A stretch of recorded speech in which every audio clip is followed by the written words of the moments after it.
3 mots. Tenace, créatif, je trouve que c'est important d'innover. De quoi tu as peur? Devenir un mouton et d'obéir sans réfléchir. Quel endroit tu te sens le mieux? Dans la nature et une forêt au bord de l'eau. À quoi tu penses avant de dormir? Je suis tellement content de réaliser plein de choses. Je remercie l'univers de m'aider dans cette tâche. De dire, aujourd'hui, c'est super, on a réussi telle et telle chose. Et la gratitude. Si tu dois manger une chose pendant un mois. Une chose très simple que l'on fait souvent quand nous pressons nos olives et qu'on a cette huile nouvelle qui est ardente.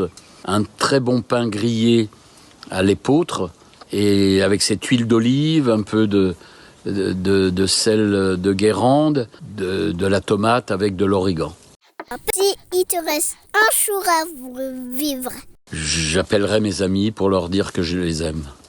Qu'est-ce qui te rend heureux?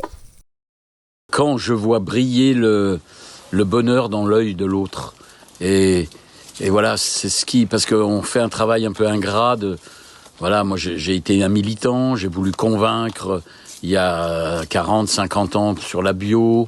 Maintenant c'est sur les sols vivants. Mais quand je vois que ça brille dans l'œil de l'autre, qu'il y a quelque chose qui a passé, un grand bonheur, je suis payé de mon travail de bénévolat et d'association. Comment tu vois l'avenir d'une humanité? J'ai un peu d'angoisse quand je vois que ce chaos, mais je sais que ce chaos va amener une renaissance et une prise de conscience. Il y a moins de choses à consommer, mais moi j'ai tellement été élevé à recycler les choses avec les déchets des uns sur les matières premières des autres que mes dernières actions, je les ai nommées, que je fais dans les conférences ou dans les thématiques avec les paysans, c'est le défi de la simplicité. C'est de retourner à des choses simples, planter des légumes et des arbres qui poussent un peu tout seuls, faire des greffes sur le sauvage. On est en train de prendre conscience dans ce chaos que ça sera nécessaire. Un conseil à donner aux jeunes. Il faut qu'ils lâchent les tablettes, les téléphones, les machins. Je dis pas complètement parce que c'est utile, qu'ils se reconnectent plutôt à la nature qu'à Internet. Mais vraiment, qu'ils ressentent avec leur cœur combien toucher un arbre, combien toucher le sol, combien s'asseoir dans l'herbe, comment ramasser des salades sauvages et des fruits sauvages, combien ça va les remplir de bonheur. Un conseil à donner aux moins jeunes. Les enfants, je les trouve fantastiques parce qu'ils s'enthousiasment de plein de choses.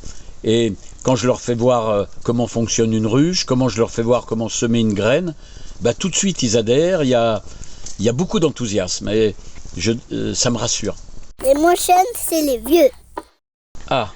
Alors, je vois malheureusement beaucoup de personnes qui, vers la soixantaine, sont pleins de lassitude, restent beaucoup trop longtemps devant la télévision. Je leur conseille d'être curieux, d'aller voir tout ce qui se passe. Il y a plein de conférences intéressantes, il y a plein de YouTube intéressants maintenant sur le net. Il faut aller vers de nouveaux paradigmes et qui laissent tomber toutes ces croyances qui sont quand même un peu mortifères et qui vont les scléroser encore plus.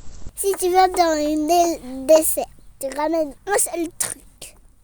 Je connais tellement de fruits qui sont des panacées et des plantes qui sont des panacées que je ne peux pas réduire toute cette biodiversité que j'ai sauvegardée depuis des années en une seule plante.